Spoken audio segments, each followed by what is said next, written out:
The last segment I want to share with you is the Meshech Chochmah, not from this week's parsha.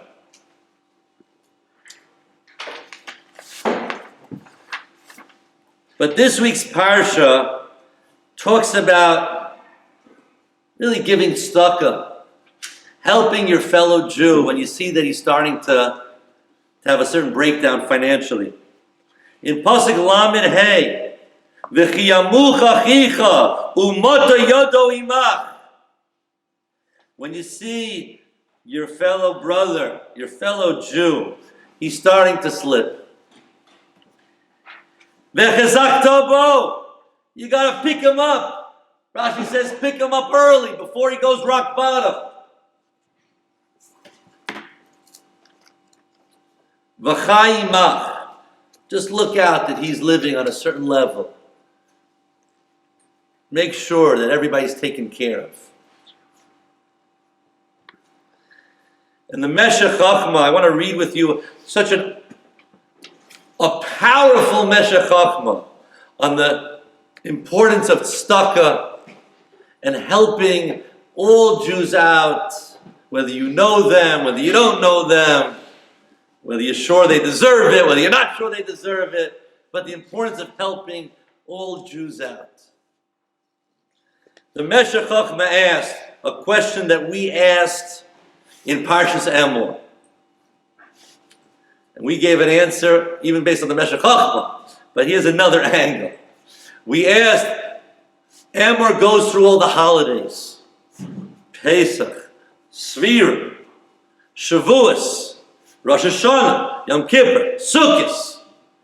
But between Shavuos and Rosh Hashanah, it talks about the harvest and leaving for the poor.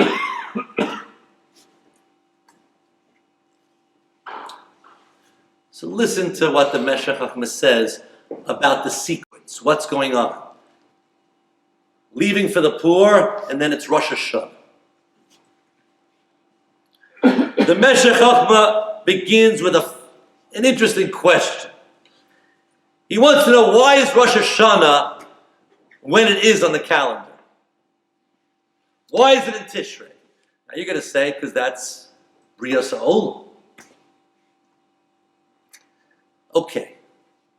Why are we judged at that time of year?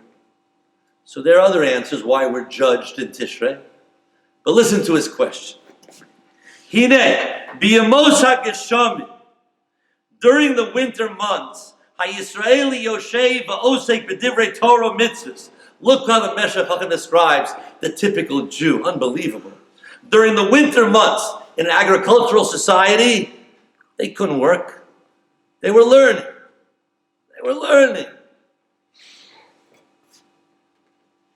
The winter months, they were learning. The Goyim, what were they doing? They couldn't work the land either. They're doing whatever Taivas HaOlam they're doing, whatever Dvar Masurim they're doing. Oh. Yemos HaChama, the summer months, the other half of the year. Yotze Adam Lefalim, everyone has to go out to work. And Jew and non-Jew, everyone's mutradim b'avodas hadam. Everyone is consumed and overburdened just with working the fields. The Jew doesn't have as much time to learn. The Gentile doesn't have much time to do whatever pleasures of life he's doing. Everyone's making a living. Everyone's in the field. B'katzir, b'batzir, b'asiv, nimtza shneim ba'im l'bal ha'gmul b'Rosh Hashanah. The summer's over, Labor Day, barbecue, and everyone goes into Rosh Hashanah. Zeh below mitzvah. The Jew goes in, not riding off his mitzvahs. He was full of mitzvahs back in the wintertime. The last months and months, he's been waking up early, going to the field, coming home, being tired as anything, and going to sleep. So he's coming off not such a great slide. His mitzvahs, his heyday of mitzvahs was half a year ago. So he's coming in without riding off his mitzvahs. And the Gentiles coming off, very far from his months of just Averis. It would have been better to have Rosh Hashanah or the Day of Judgment before Pesach time. After the winter months, we were on a high. We were months and months. Can you imagine? Months and months of sitting and learning. That's when we should be judged. Asay Yisraeli Mole Mitzvahs. So why is it? Why are we judged after 6 months where we've been off? So he says, Matzanu Eitzel Binyamin Hatzadik. It all starts because of a story in Baba Basra about someone called Binyamin Hatzadik. The number 7 footnote. Okay, Rav Kuperman, he brings down the story in Baba Basra of Binyamin Hatzadik. Take a look at the footnote number 7. Omru alav Binyamin Hatzadik. Shayamamuna al Kupa shel Tzedaka. They called it Kupa shel Tzedaka too, right? Binyamin Hatzadik was in charge of the town's charity fund.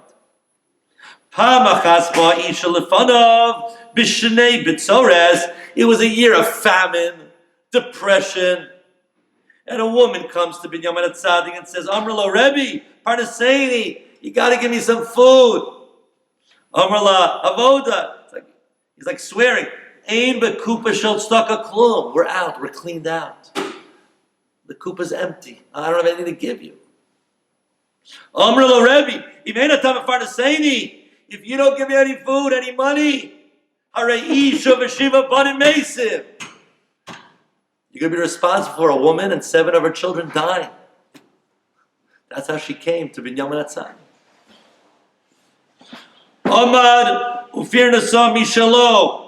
He went into his house, took out of any little money that he had, his own personal money, and he gave it to her. Liyomim chalav v'natan lamos. Sometime later, Binyamin Hatzadik became ill and was deathly ill. He was dying. Amru malachi asharis lefnei HaKadosh Baruch Hu.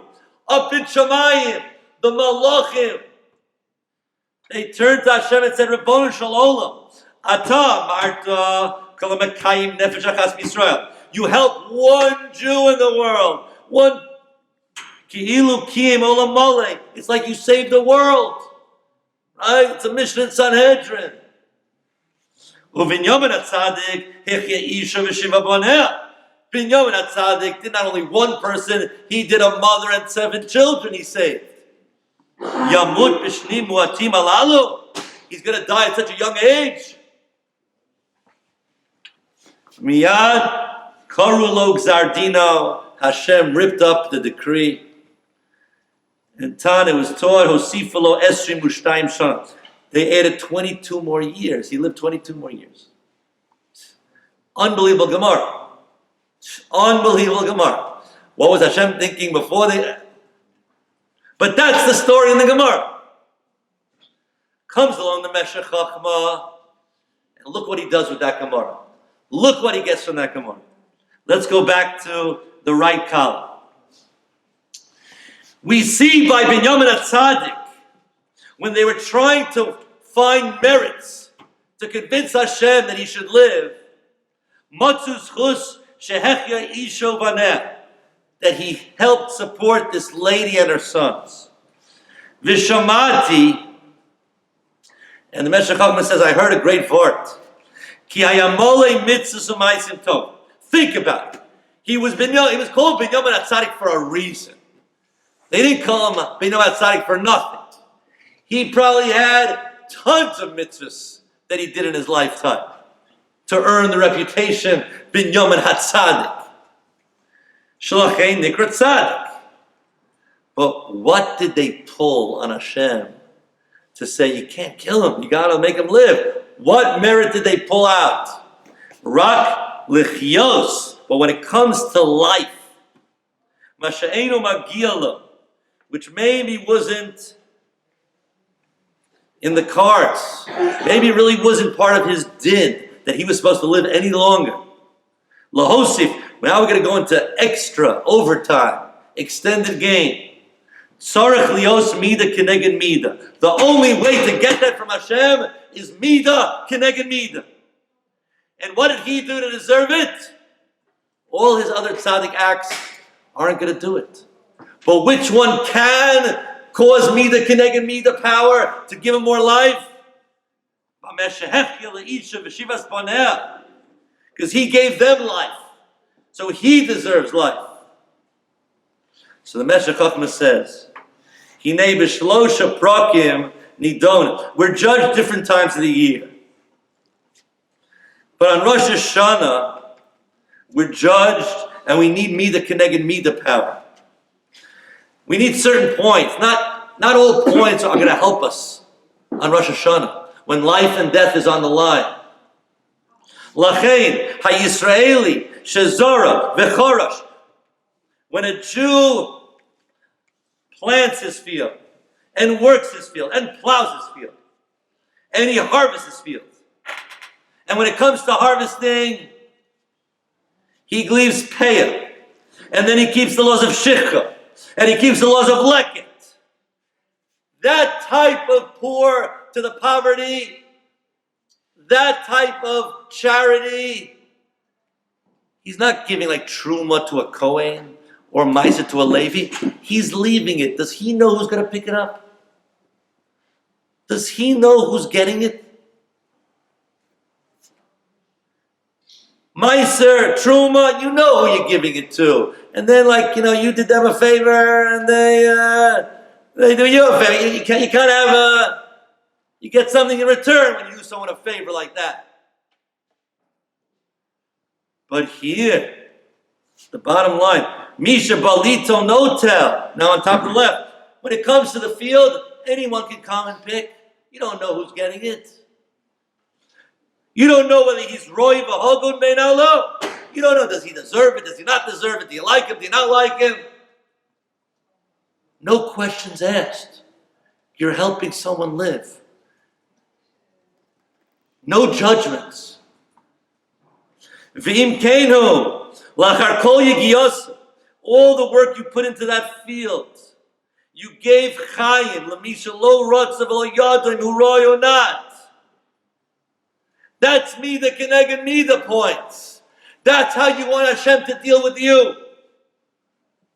Lachein bein roy bein lo yosifu lo chayim. Hashem should look down upon you, and whether you deserve it, whether you don't deserve it, Hashem should give you life. And that's what it says. V'hu yishpot tevel b'tzedek, b'schus of your tzedaka, b'schus of your tzedek. Hashem's going to judge you on Rosh Hashanah. And he says that's why Rosh Hashanah comes after the summer months. After you worked your fields, and you left your fields for the poor, you did all the matanas aniyim, and you have those merits. Sitting and learning, the winter months wouldn't do it for you on Rosh Hashanah. It wouldn't give you life. But the tzedakah you gave in the summer, that's enough to give you the life. And that's why that's the sequence in Parshas Emor. Lachein, Omar, the last 5 lines. Lo sechale. First it says, leave off peya, la'ani v'lager tazovosam. Whether roy or not roy, just leave it for the poor, whoever wants to take. And then right after that it says, B'chodesh hashvi'i.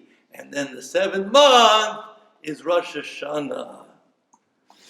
And the Chumash is telling us that's why it's Nikba Rosh Hashanah and Yom Adin on Chodesh Hashvi'i, because it's following the poor, the matanos aniyim that you gave to the poor. That's the tremendous chus of helping a fellow Jew, not being judgmental, not seeing does he not need, asking all these questions. You give, you don't know what's it, you give, and that's your ticket to life. Have a great Shabbos.